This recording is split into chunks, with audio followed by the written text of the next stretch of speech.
A decentralized autonomous organization, also known as a DAO, is like any traditional organization like, say, Uber or Google. The big difference is that it's autonomous. It operates completely transparently and independent of any human intervention, including its original creators. No boss. Result? Well, sort of. Here's how it's done.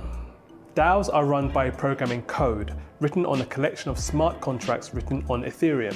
Imagine an autonomous Uber-type transportation company. Let's call it DAOuber. DAOuber has been created by a group of developers and entrepreneurs as an alternative to centralized transportation companies.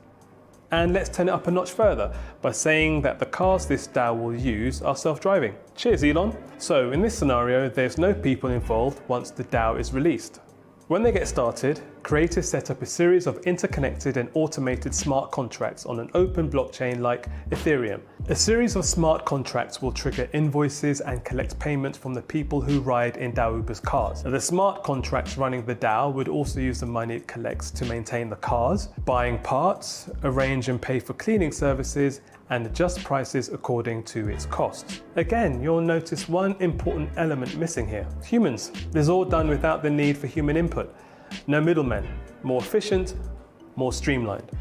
Of course, this is a very futuristic example that involves complex technology like self-driving cars and the Internet of Things. But simpler systems are also possible today. Say a vending machine that orders its own products when inventory gets low and automatically pays for the order. How a DAO works is really up to the development team and what processes they decide to automate. It can be as complex or simple as it needs to be.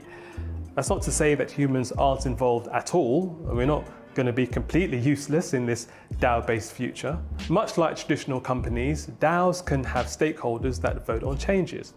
So while they run autonomously, so-called stakeholders can vote to influence decisions and direction. DAO stakeholders own tokens or stake in the company and use these to vote. Tokens can be released during the funding period before the DAO is released, or at set intervals set out in the rules that are put into the smart contracts that it runs on. A perfectly structured DAO gives every investor an opportunity to shape the organization. There's no hierarchical structure, which means every innovative idea can be put forward by anyone and considered by the entire organization. However, DAOs, just like pretty much everything else connected to cryptocurrencies, are an extremely new and to some extent revolutionary technology. So do your research and don't just jump in without thinking. It's a brave new world of possibilities.